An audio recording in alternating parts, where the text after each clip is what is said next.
मंगलमय मंगल करण वीतराग विज्ञान।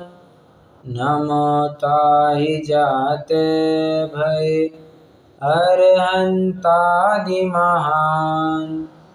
करि मंगल करि हो महा ग्रंथ करण को काज।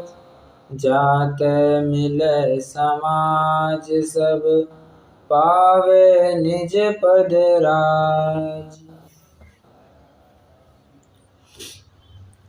जब हम छोटे होते हैं तब माता पिता हमें कहते हैं कि तुम ये करो, तुम वो करो, तुम ये करो, तुम वो करो।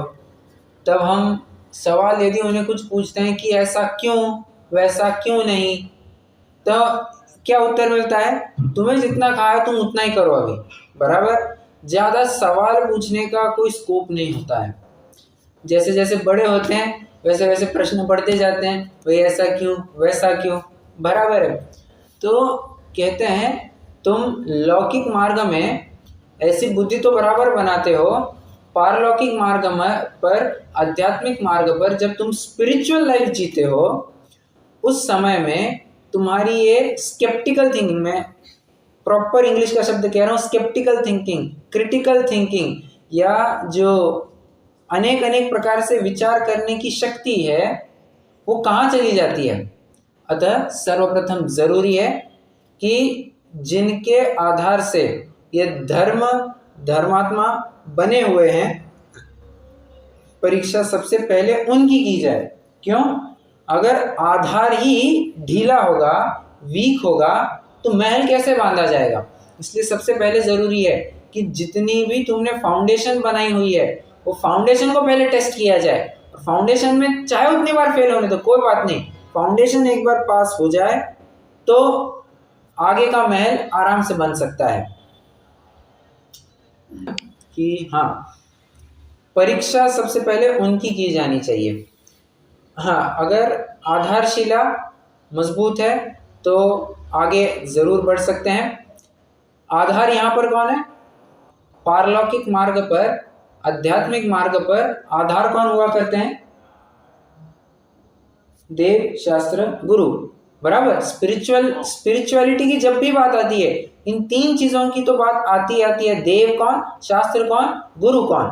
क्योंकि पंडित जी साहब भी आगे कहेंगे, अहो देव गुरु धर्म तो परम पदार्थ है, इन्हीं के आश्रय से धर्म है, इन्हीं में शिथिलता रखने से अन्य धर्म किस प्रकार होगा, बराबर। इसलिए इनमें किसी प्रकार की शिथिलता नहीं चाहिए। सबसे पहले इनकी परीक्षा करो।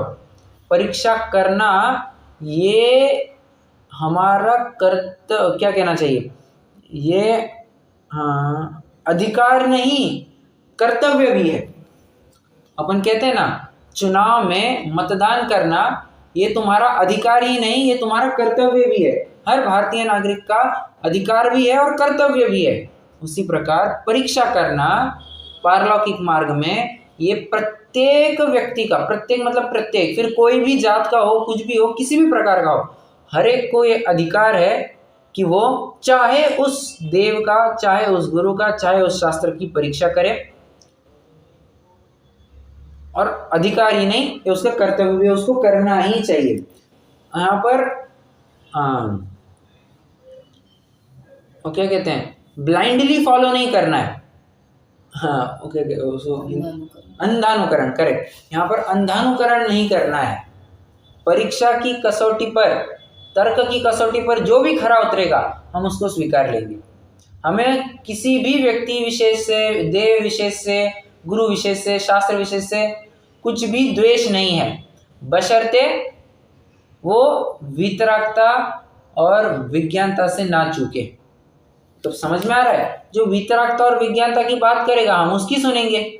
हमें नाम से, काम मतलब काम तो एक ही होगा सबका, जानने का और देखने का, वीतरागी बने रहने का, तो उसकी तो बात नहीं है। परंतु नाम से हमें कुछ फर्क पड़ता है नहीं, वो कहाँ से बिलोंग करते हैं उससे फर्क पड़ता है नहीं, ठीक है। जो मैटर करता है वो द्रव्य से और भाव से फर्क पड़ता है। मैंने इतना सब कुछ क्यों बताया? प्रामाणिकता होना बहुत जरूरी है। अगर जिसके आधार से हम धर्म मान रहे हैं वह व्यक्ति, वह वस्तु ही अप्रामाणिक है, तो धर्म नहीं टिक पाएगा, ज़्यादा टिक ही नहीं पाएगा। इसलिए धर्म की रक्षा के लिए पहले देव शास्त्र गुरु के प्रामाणिकता का उनका प्रामाणिकीकरण होना बहुत ज़रूरी है। ठीक है, अब यही प्रकरण पंडित जी साहब भी लिखते हैं, थोड़ा अलग अंदाज में लिखते हैं।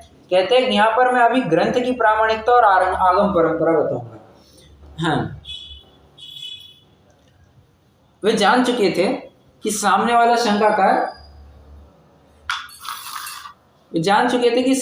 शंकाकार ये प्रश्न पूछेगा, आप जो बात कह रहे हो क्या गारंटी कि ये सही ही है, गलत नहीं है, ये आपने कैसे कहा? ठीक है, वो क्वेश्चन उठा सकता था और पंडित जी साहब ने जितनी भी मेहनत की है उसके ऊपर प्रश्न उठ जाता। तो पंडित जी साहब ने उचित समझा ये बाद में प्रश्न पूछेगा, अब भी सही इसको उत्तर दे दो कि बाबा ये ग्रंथ प्रामाणिक किस प्रकार है, तो वो सिद्ध करके दिखाते हैं। ठीक है, आइए पृष्ठ क्रमांक कौन सा है, कोई बता पाएगा? 9। करेक्ट। कल अपन ने मंगलाचरण करने के कारण इस प्रकरण के ऊपर काफी विस्तार से चर्चा की। आज ग्रंथ की प्रामाणिकता और आगम परंपरा इसके ऊपर चर्चा करेंगे।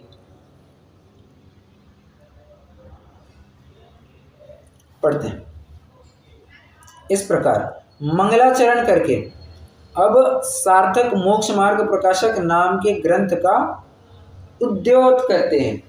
अब क्या कहा? अब उद्योत करते हैं। प्रश्न है, अपन ने मोक्ष मार्ग प्रकाशक नामक ग्रंथ का डैश डैश करते हैं, इस प्रकार के कितने वाक्य पढ़े हैं?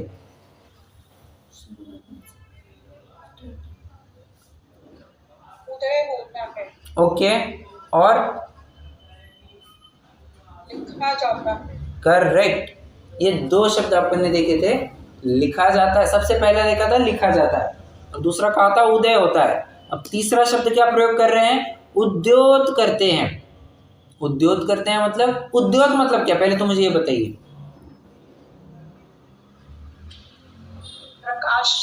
प्रकाश, बराबर।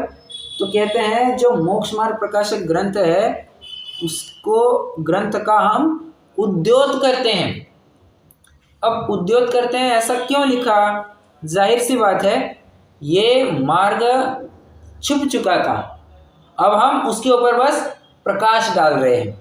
ठीक है, उसको बस उद्योत कर रहे हैं, रास्ता दिखा रहे हैं। जैसे हाईवे पर अगर स्ट्रीट लैंप ना हो, हाईवे पर अगर स्ट्रीट लैंप ना हो तो आगे की गाड़ी, आजू बाजू की गाड़ी, पीछे की गाड़ी देखने में दिक्कत होती है, परंतु जैसे ही लाइट आ जाए रास्ता एकदम क्लियर कट हो जाता है।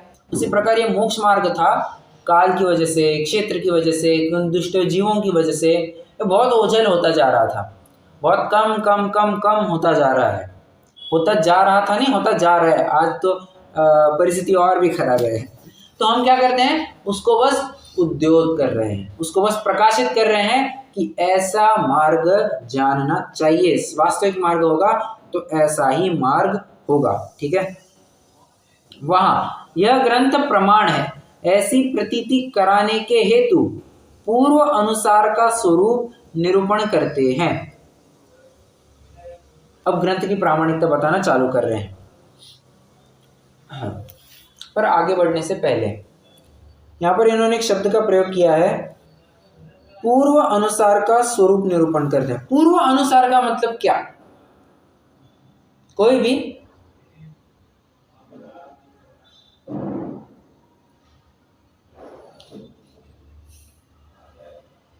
मतलब सर्वज्ञ देव से और गणतंत्र से जो परंपरा चली आई। करेक्ट करेक्ट, बहुत बढ़िया। ये आपने कहीं पढ़ा है, सुना है, या आपने बस समझा कि इसका अर्थ ये होना चाहिए? मैं पहले पढ़ा है। अच्छा, पढ़ा है, इसलिए तो बात आपकी बिल्कुल सही है। पूर्व अनुसार का स्वरूप निरूपण करते हैं, मतलब पूर्व अनुसार, पहले की जो परंपरा है वहां से जो हमें ज्ञान आ रहा है उसी का निरूपण करते हैं। अब मैं आपसे पूछना चाहता हूं कि इस पद में से सम्यक ज्ञान के कौन से अंग को निरूपित किया गया है?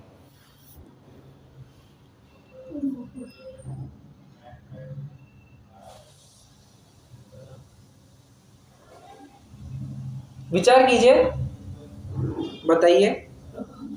अब देखिए 8 ही अंग है, ज्यादा तो कोई है नहीं।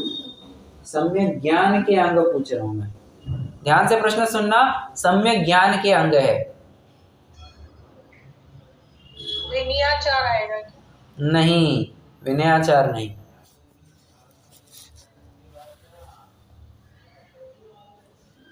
शब्दाचार नहीं। अब ऐसे आठों नाम मत ले लेना, कुछ ना कुछ तो होगा ही। कोई और?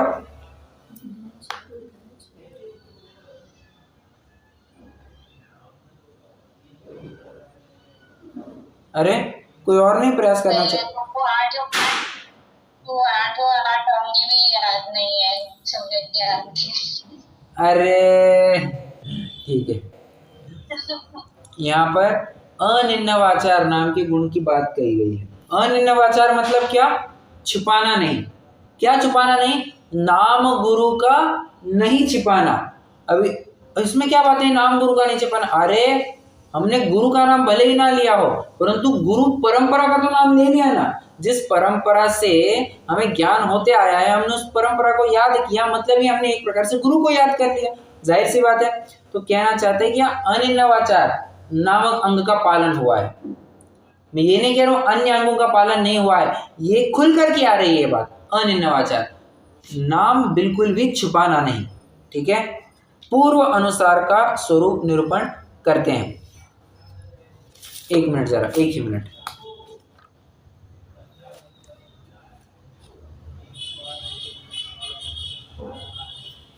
चलिए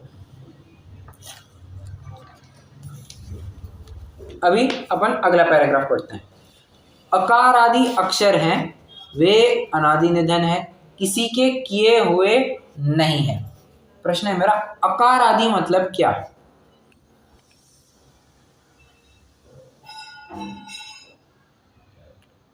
अकार आदि मतलब क्या? एंडिंग में नहीं,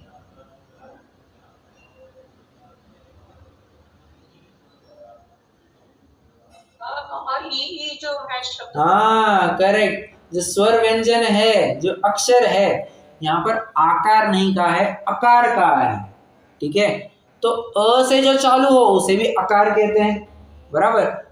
उसी प्रकार अकार आदि अक्षर है, वे अनादि निधन है, किसी के किए हुए नहीं है, अनादि निधन है। अब अक्षर है, उनको बदला जाएगा क्या? नहीं जाएगा। आज आप प ऐसा लिखते हैं तो कल फ लिखेंगे तो आप प समझेंगे क्या? नहीं, प्रत्येक अक्षर डिफाइंड है, ये अक्षर इसका अर्थ बताएगा। ठीक है, चलिए। तो अकार आदि अक्षर हैं, वे अनादि निधन है, किसी के किए हुए नहीं है। इनका आकार लिखना तो अपनी इच्छा के अनुसार अनेक प्रकार है, परंतु जो अक्षर बोलने में आते हैं वे तो सर्वत्र सर्वदा ऐसे प्रवर्तते हैं। इसलिए कहा है कि सिद्धो वर्ण समाम्नायः। यहाँ पर एक कातंत्र माला का सूत्र उद्धृत किया जा रहा है। कातंत्र माला, व्हाट इज कातंत्र माला? कातंत्र माला यह व्याकरण का एक काफी अच्छा फेमस ग्रंथ है। ठीक है, जिसमें से कई सारे व्याकरण के तर्क आदि लिए जाते हैं। तो कहते हैं सिद्धो वर्ण समाम्नायः, सारे के सारे जितने भी वर्ण है, वर्ण मतलब अकार आदि अक्षर है, वे सिद्ध है। कैसे? अनादि निधन है। ठीक है, अनादि से सिद्ध है, वर्तमान में है और अनंत काल तक रहेंगे भी, इसको कोई बदलने में समर्थ नहीं है। ठीक है, इस क्या हो गया? हाँ, और ऊपर की एक बात रह गई, इनका आकार लिखना तो अपनी इच्छा के अनुसार अनेक प्रकार है, परंतु जो अक्षर बोलने में आते हैं वे तो सर्वत्र सर्वदा ऐसे प्रवर्तते हैं। कहा कि मैटर कहाँ पर फर्क पड़ेगा? कहते हैं कि हाँ, अच्छा वो तो बाद में प्रकरण आएगा ना, मैटर कहाँ फर्क पड़ेगा। कहते हैं इनका आकार लिखना तो अपनी इच्छा अनुसार अनेक प्रकार का होता है। मतलब मुझे जैसा उसको लिखना होगा मैं उसको वैसे यूज करूंगा। मुझे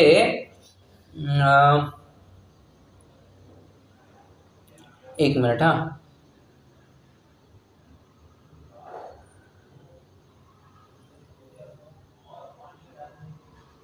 हाँ एक शब्द है मारीच, ठीक है। अब मारीच इसको आपने ऐसे प्रोनाउंस किया रीचमा, मतलब हाँ आपको थोड़ा कॉम्प्लेक्स कर रहा हूं मैं, बट समझने की कोशिश कीजिए।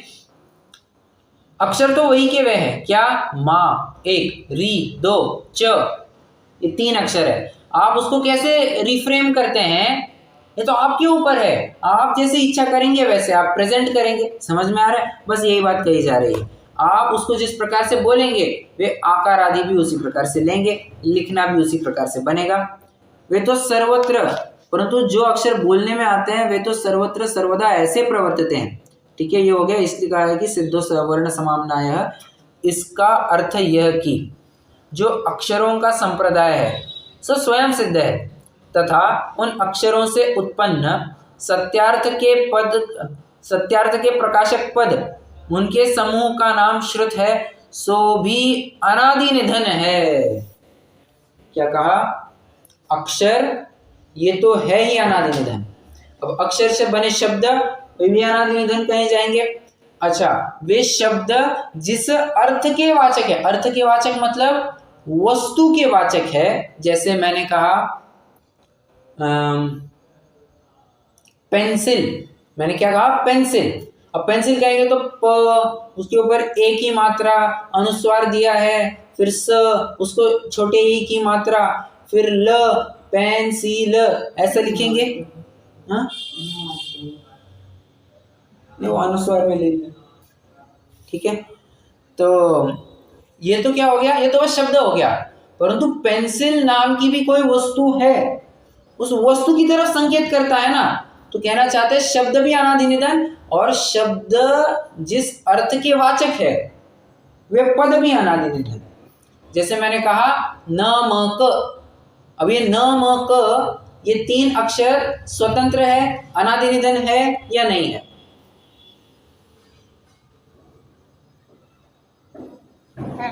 है। अब न म क कह करके आपके सामने क्या विचार आया? क्या आपके सामने क्या चित्र आया? सफेद सफेद सफेद, डिब्बे में कुछ सफेद सफेद भर के रखा है, आया ना? सॉल्ट, सॉल्ट, बराबर। तो कहते हैं कि वो वस्तु भी सत्यार्थ है, वस्तु असत्यार्थ नहीं है, ठीक है। हाँ, अब यहां पर उदाहरण दिए जाएंगे। कहते हैं कि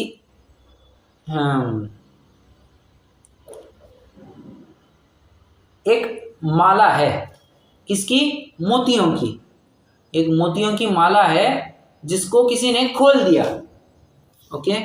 मान के चलिए 108 मणि है, 108 मणि है, उसमें आपने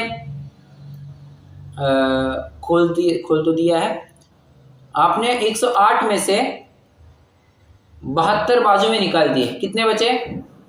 72 भी नहीं, 81 बाजू में निकाल दिए, कितने बचे? 27।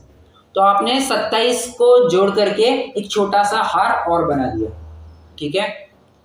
किसी को और भी बड़ा हार चाहिए था, उसने क्या किया? 108 थे, 108 को उसने दुगना कर दिया, तो 216 कर दिया। मतलब कोई चाहे उसके अनुसार वो वैसे बोल सकता है। देखिए अपन एक बार चाहे तो पढ़ दें, फिर आपको और क्लियर होगा। जैसे जीव ऐसा अनादि निधन पद है, जीव या पद शब्द या अनादि निधन है, सो जीव को बतलाने वाला है। इस प्रकार अपने अपने सत्य अर्थ के प्रकाशक अनेक पद उनका जो समुदाय सो श्रुत जानना। श्रुत की क्या बात कह रहे हैं? अपने अपने सत्य अर्थ के प्रकाशक अनेक पद, उनका जो समुदाय सो श्रुत जानना। मतलब ये जितने भी शब्द आपको दिखाई दे रहे हैं ना, उनको एक संकलन कर दो, ठीक है, और फिर एक शब्द या एक पद, एक पंक्ति, एक पैराग्राफ, जो कुछ भी है वो किसी एक वस्तु विशेष की तरफ संकेत करेगा, ठीक है। तो कहते हैं वो जो अक्षर, वो जो पद, वो जो शब्द है, वो क्या कहना चाहिए, वो श्रुत जानना, वो ज्ञान है, वो वास्तव में ज्ञान है। ये वस्तु है तो परद्रव्य है, वस्तु है ये परद्रव्य है, तो ज्ञान है तो तुम्हारा है, ठीक है। कहाँ गया? हाँ, पुनश्च जिस प्रकार मोती तो स्वयं सिद्ध है, एक, उनमें से कोई थोड़े मोतियों को 2, कोई बहुत मोतियों को 3, कोई किसी प्रकार गूंथ कर बनाते हैं। किसी प्रकार गूंथ कर बनाते हैं मतलब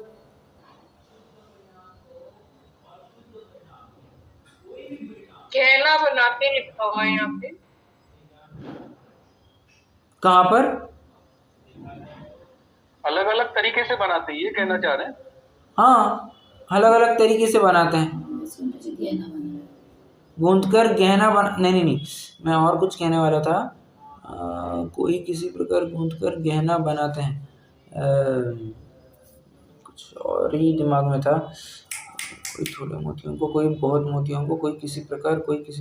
देखिए, फिलहाल मैं ज्ञान में एक बात होती है, अगले ही 10 सेकंड में मैं भी भूल जाता हूँ।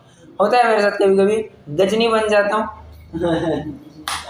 तो अभी थोड़ी बात मैं भूल जाता हूँ। मैं कुछ और कहने ही वाला था। हाँ, कोई किसी प्रकार गूंथ कर गहना बना करके पहनता है। किसी प्रकार मतलब, अरे धागा पिरोना, याद आ गया, धागा पिरोना है, बराबर। कोई एक धागा पिरोएगा, कोई 2 धागे पिरोएगा, कोई 3 धागे पिरोएगा, कोई किसी प्रकार पिरोएगा। मतलब कहने का तात्पर्य यह है कि अपने अपने कस्टमाइजेशन के हिसाब से, अपनी अपनी नीड के हिसाब से, अपने अपने रिक्वायरमेंट के हिसाब से, आपको जितने मोतियों की आवश्यकता है, आपको जितने स्ट्रेंथ की आवश्यकता है, आपको ज़्यादा स्ट्रेंथ की आवश्यकता है, आप ज़्यादा धागे पिरोएंगे। आपको इतना कोई स्ट्रांग माला की आवश्यकता नहीं है तो आप एक धागे का बनाएंगे। कहने का तात्पर्य मेरा इतना ही है कि अनेक अनेक प्रकार से मोतियों का हार बना करके पहना जाता है। उसी प्रकार पद तो स्वयं सिद्ध है, उनमें से कोई थोड़े पदों को, कोई बहुत पदों को, कोई किसी प्रकार गूंथ कर ग्रंथ बनाते हैं। अब यहाँ पर बात आ रही है ग्रंथों को बनाने की। कैसे बनते हैं ये ग्रंथ? कोई कुछ पदों को जानता है, कोई ज़्यादा पदों को जानता है, कोई किसी प्रकार जानता है तो कोई किसी प्रकार जानता है। मतलब यहाँ पर कैसे बनाएंगे, ऐसे समझ सकते हैं कि कोई थोड़ा सा मस्ती मजाक करके समझना पसंद करता है, कोई एकदम सीरियस टोन में चल रहा है, उसी प्रकार से समझना पसंद करता है। परंतु अल्टीमेटली सब लोग कर क्या रहे हैं?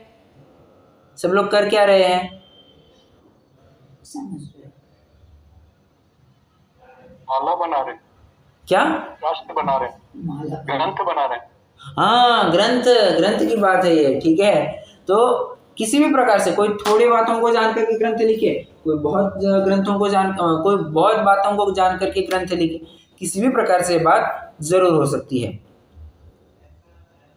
यहाँ मैं भी उन सत्यार्थ पदों को मेरी बुद्धि अनुसार गूंथ कर ग्रंथ बनाता हूँ। मेरी मति से कल्पित झूठे अर्थ के सूचक पद इसमें नहीं गूंथता हूँ, इसलिए यह ग्रंथ प्रमाण जानना चाहिए। कहते हैं कि इसमें मेरा अपना कुछ भी मिलावट नहीं करने वाला हूँ, कुछ भी 1 रुपए की मेरी मिलावट नहीं होगी, और होगी तो मैंने ब्रैकेट में अर्थ करके दिखाया होगा, ठीक है। इतनी बात समझनी चाहिए। आज तो बातें बहुत स्ट्रिक्ट हो गई है, आप कभी भी कुछ कॉपीराइट करो तुरंत तो सामने वाले की लीगल टीम आपको पकड़ लेती है। हाँ, तो यहाँ पर कॉपी तो ठीक है, परंतु गलत रूप से कॉपी नहीं करना। जैसे सामने वाले का नाम है चिराग, तो मैंने भी वैसे का वैसा नाम छाप दिया, मक्खी मार पॉलिसी नहीं करनी है। सामने वाले के पास ग्रंथ आया, उसको वहां पर एक शब्द था, वो शब्द दिख नहीं रहा था क्योंकि वहां पर एक मक्खी मरी हुई थी, तो उसने भी क्या किया, एक मरी हुई मक्खी उठा ली और वहीं पर चिपका दी। ये मक्खी मार स्ट्रेटेजी होगी। तो मक्खी मार स्ट्रेटेजी यहाँ पर नहीं चलेगी, यहाँ पर आपको तर्क युक्ति के माध्यम से ही विचार करना होगा, ठीक है। और मैं झूठी बातें तो कुछ बता रहा हूं नहीं, ये भी बात सिद्ध हो जाती है। यहां तक किसी को कोई दिक्कत मेरे हिसाब से तो नहीं होनी चाहिए। है प्रश्न? इसमें एक दो शब्द आए ना, जैसे अक्षरों का संप्रदाय मीन्स ग्रुप होगा क्या? कहाँ पर? समूह। फर्स्ट लाइन में अर्थ यह है कि जो अक्षरों का संप्रदाय है वो स्वयं सिद्ध है। हाँ, इसका यहाँ पे अक्षरों से मतलब group of, yes yes yes, अक्षरों का हाँ, अल्फाबेट्स, संप्रदाय मतलब group group group group group true, संप्रदाय माने ग्रुप। हाँ।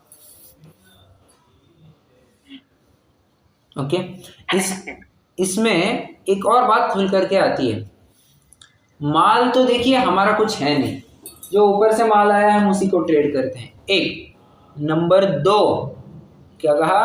हाँ, माल ऊपर से आया है, ये हमारा कुछ भी इसमें मनगढ़ंत बिल्कुल भी नहीं है। और दूसरी बात ये कि जो बात हम लिख रहे हैं वो तो किसी अन्य विद्वान ने, किसी अन्य आचार्य ने भी लिख करके रखी होगी। समझ में आ रहा है?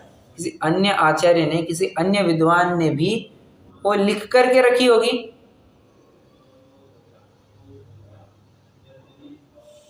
तो ये आपको प्रेजेंटेशन में डिफरेंस दिखाता है। मतलब बात तो वही की वही है, बात वही की वही है।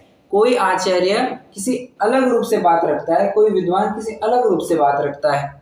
अलग रूप से मतलब माल वही का वही है, प्रेजेंटेशन फर्क पड़ रहा है। माल वही, मैं बार बार रिपीट कर रहा हूं, माल वही का वही है, माल वही का वही है, बस उसका प्रेजेंटेशन, उसको सामने रखने का तरीका बदला जा रहा है। समझ में आया इसको? चेंज कर, क्या कहा? स्टाइल चेंज करना है, नहीं, बाकी प्रोडक्ट वही है। हाँ, ट्रू ट्रू ट्रू, प्रोडक्ट वही है, साइज चेंज करना है, फिर अपन जैसा चाहे वैसे कर सकते हैं। और मैं इस संदर्भ में हमेशा एक उदाहरण देता ही हूँ। हाँ, हमारी माताजी ने एक बार बूंदी बनाई थी और बूंदी हो गई थी थोड़ी गीली।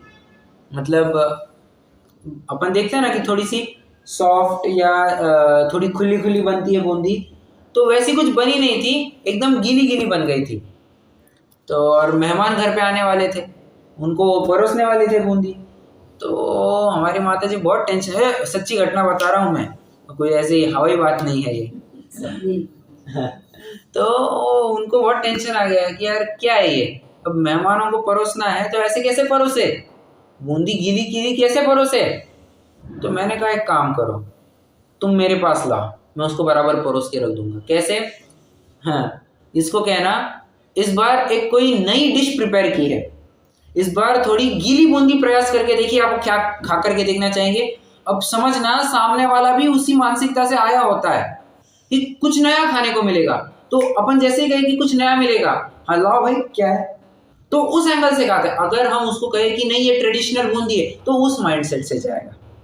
ये पूरी साइकोलॉजी की बात है, पूरी की पूरी साइकोलॉजी की बात है। और ये बात जाननी बहुत जरूरी है कि पंडित जी साहब एक बहुत बड़े मनोवैज्ञानिक भी रहे, वे जानते हैं कि अगर सरल सीधे भाषा में, लोकल भाषा में अगर एक्सप्लेन किया जाए तो लोग समझेंगे, और थोड़ा सा चर्चात्मक भाषा में बताएंगे, डायलॉग्स बना करके बताएंगे, जिससे शंकाकार उसकी शंका, फिर उत्तरकार पंडित साहब उनका समाधान, इस प्रकार से देखेंगे तो फिर और भी मजा आएगा। इसलिए उन्होंने पर्पसफुली इस प्रश्न उत्तर के रूप में ही ये ग्रंथ लिखा है। प्रेजेंटेशन बदलता है, माल तो वही का वही होता है। ठीक है, कोई पैकिंग करके बेचे, कोई ऐसे का ऐसे बेच दे। जैसे हाँ, और एक छोटा सा उदाहरण देता हूं, कोई दूध बेचने वाला है।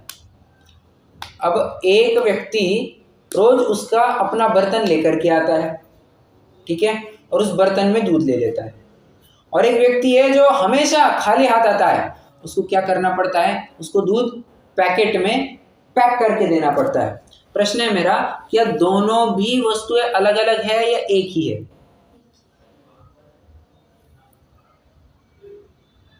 एक ही है।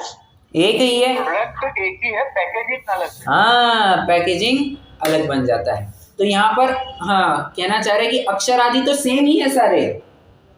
क्या हुआ? अक्षर आदि तो सारे सेम के सेम ही है, अनादि निधन ही है, इसको कोई बदलने वाला नहीं है। फर्क पड़ेगा आप उन अक्षरों को कैसे प्रयोग करते हैं। आप रामा रामा कहते हो या मारा मारा कहते हो, ये तो आपकी मानसिकता के ऊपर डिपेंड करता है। आप अगर स्पिरिचुअली मोटिवेटेड हो तो आप रामा रामा कहेंगे। अगर आप थोड़ा सा डाउन साइड हो, डाउन साइड मतलब गए गुजरे हो, तो मैं आपको गए गुजरे नहीं कह रहा हूँ, मैं तो एक जनरल बात कह रहा हूँ, नहीं तो समझेंगे कि हमें गए गुजरा कह रहे हैं, वैसी बात नहीं है। सामने वाले की बात है कि तू फिर मारा मारा करेगा, बराबर है।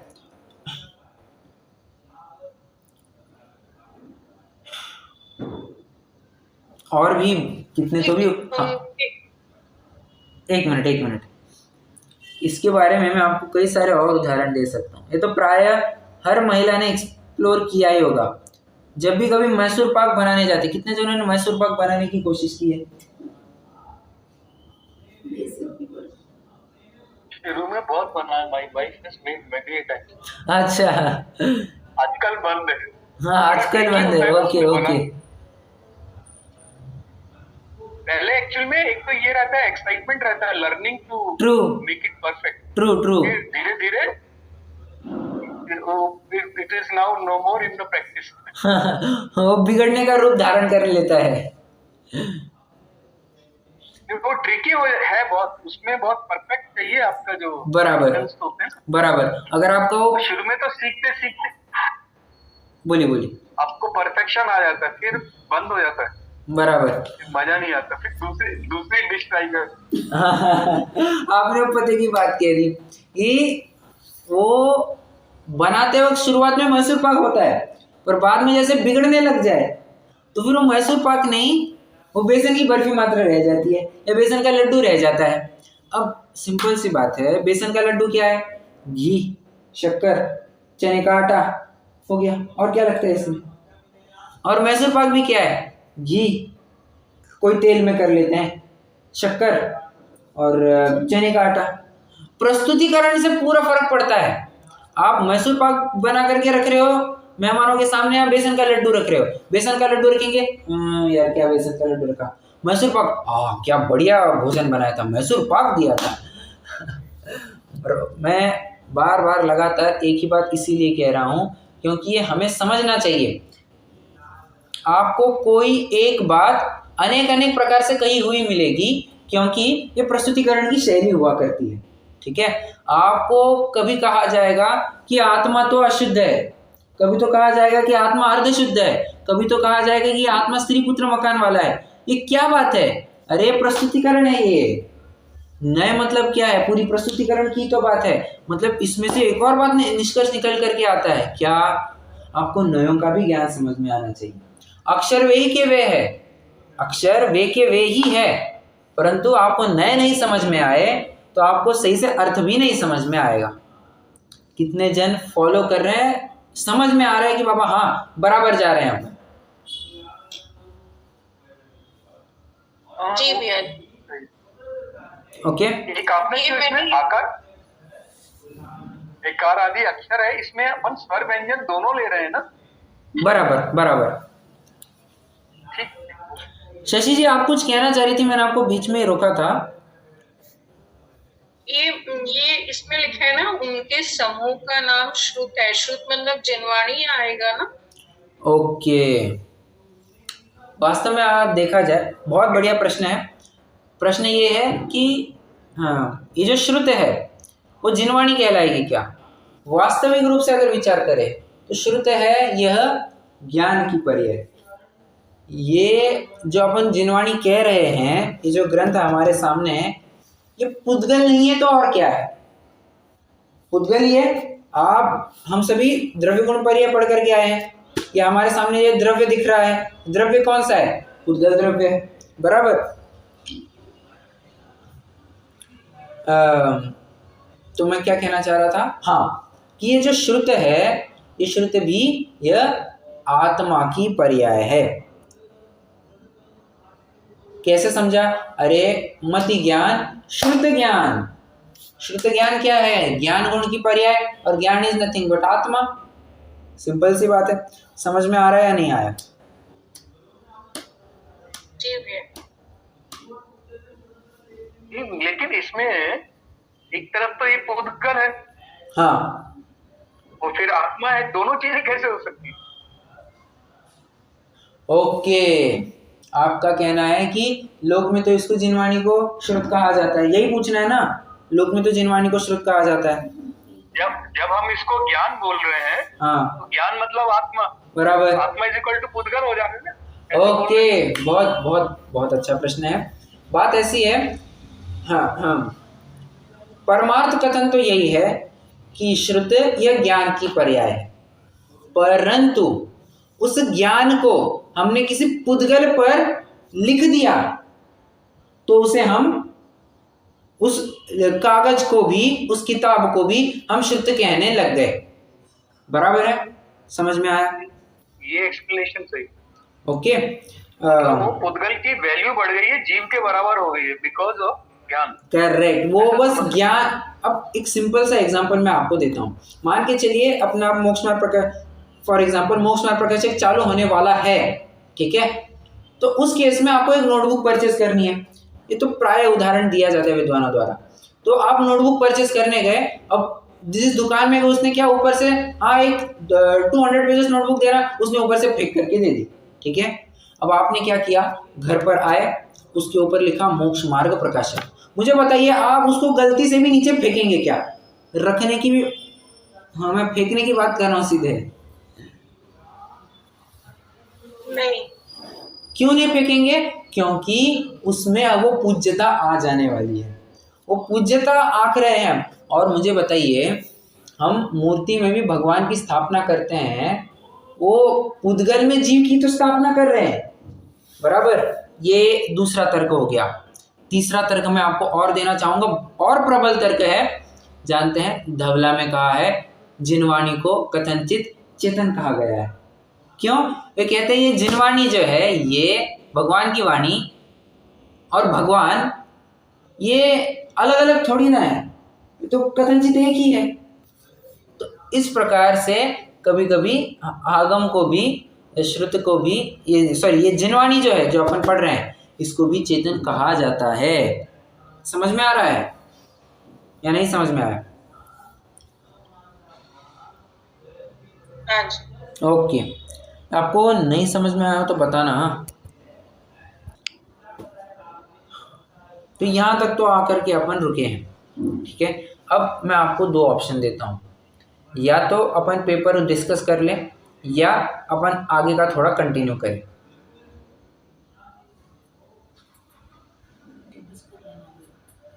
करना है पेपर डिस्कस? पेपर, ठीक। तो अभी अपन रुक जाते हैं। मुझे लगता है अपन जिनवाणी स्तुति करते हैं, फिर अपन पेपर डिस्कस कर लेंगे, ठीक है?